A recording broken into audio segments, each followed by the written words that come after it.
House GOP Chief Deputy Whip Drew Ferguson announcing his support for Congressman Doug Collins in his bid for the U.S. Senate seat now held by someone else. This major endorsement comes as Collins is campaigning to unseat Republican Senator Kelly Loeffler, who recently came under fire for trading stocks after she had attended a classified Wuhan virus briefing. Internal polling in the Collins campaign showing Collins leading Loeffler by 23 points. Loeffler, by the way, the choice of the Mitch McConnell and the leadership of the U.S. Senate. That may change. Who knows? Congressman Doug Collins, obviously hoping that that does change, is the ranking member of the House Judiciary Committee. He's also, as I said, running for the seat held by Loeffler and having a grand old time in the state of Georgia. And we are always delighted to have you with us here on the show. Congressman, how goes the race? The race is going well, Lou. I mean, it's just momentum's picking up. I can't thank my friend Drew Ferguson for coming on board. He saw, I think, what we've needed. He and I have worked together. He's been a great leader for Georgia. He's been a great leader since he came to the House, and it's good to have his endorsement. It's just clarifying for the people of Georgia that we have a victory path that can win, that can beat the Democrats in November in a runoff, and then get back to having our president reelected, keeping the Senate, getting the House, and getting back to business of the American people. You know, I thought it was interesting the way Congressman Ferguson put it. If we have that full screen, I'd like to share that with the audience. He sort of summed up the situation with all of the infighting and conflict within the Republican Party for that seat that you are campaigning for. He said, Georgia Republicans need to unify behind Doug and leave the distractions and uncertainty of other candidates in the rear-view mirror. Now, I thought that was about as strong an endorsement as anyone could get. What do you think? I believe so. I think he sees the problems that it's developed. The Senator Loeffler is not going. It's not going well. It's not going recoverable. Our people. We were winning before this happened, and then we're winning even more after this incident with the stock trades. And she's never truly still explained that. So what we've got to do is we've got to unify in Georgia. We've got to come together to beat the Democrats down here who feel empowered by what they see across the country. We've got to help David Perdue get reelected and help President Trump carry the state of Georgia so that we can put 4 more years in the White House. This is a big deal. It's not about distractions. It's about winning. It's about going forward and taking an agenda that the president started, and got first 4 years. We need 4 more years of, and the way we do that is to keep the Senate seat here in Georgia. And the congressman has been a stalwart defender and supporter of this president from the beginning. And I think everyone knows that and appreciates that, certainly. The PP funding, the Paycheck Protection Program funding, the Democrats not even wanting to call the Congress into session. Nancy Pelosi saying that it would take an emergency for her to change her mind about returning on May 4th.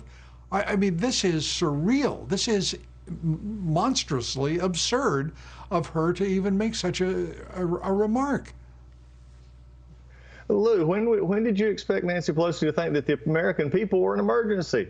They've never been an emergency. They've always been a path to her power to get what she wants. And this is exactly what's happening now. She would rather put small businesses at risk.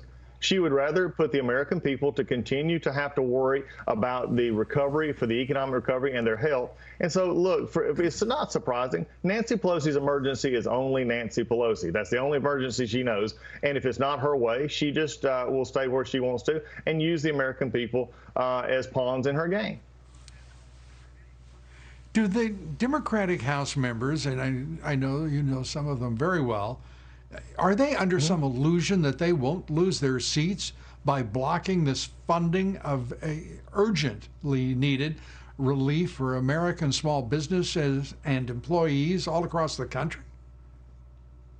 Well, unfortunately, they're under the capture of Speaker Pelosi, who happens to be under the capture of her more progressive wing of her party, who right now are suffering through from their perspective, the fact that Joe Biden won their primary selection and Bernie Sanders and the rest of the far left didn't make it.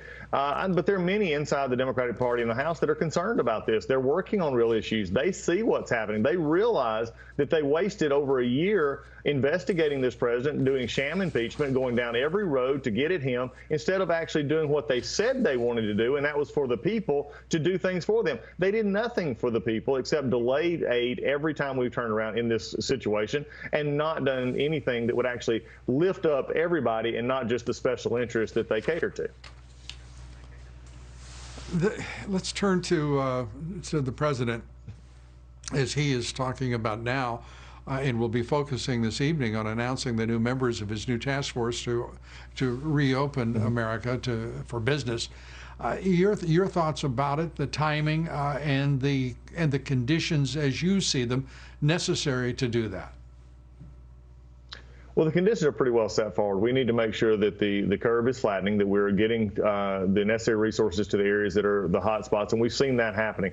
And to get the country back open, we need to give people not just the assurance that everything is okay, but we need to give them a way to know that. And we've seen some issues today, the saliva testing that's coming out, the other issues that can show that people in certain areas can get back to work. The president understands that this is something that he has got to take in balance of what we've always talked about, health care and the economy. When he does that, he is taking the advice of Dr. Fauci and many others, but doing so in a way that balances the needs of the two. As he has said, this is an important decision, and I believe this president is taking every precaution to make sure we can open up, get our economy back, and doing so with the assurances that people can go out and feel safe about what they're going to do. And as to the origin of the Wuhan virus and its, if there was purpose to it, what that purpose was on the part of China, the president says that indeed China will find out what the consequences are if that turns out to be the case. Your thoughts on that as we close out here, Congressman? Well, I tell you, Lou, have you ever seen this president look at these across the world and not raise our standing in the world by keeping his promises to make sure that America's put first? It's just amazing. We hear Adam Schiff, who talks about he's still currently investigating, making sure this is going on. You know where Adam Schiff was when this all started and the World Health Organization was buying China's line? He was impeaching the president in the Senate. Let's let the Democrats realize this president will lead and he will hold China accountable. Congressman Doug Collins, always great to see you. Thanks for being with us here tonight.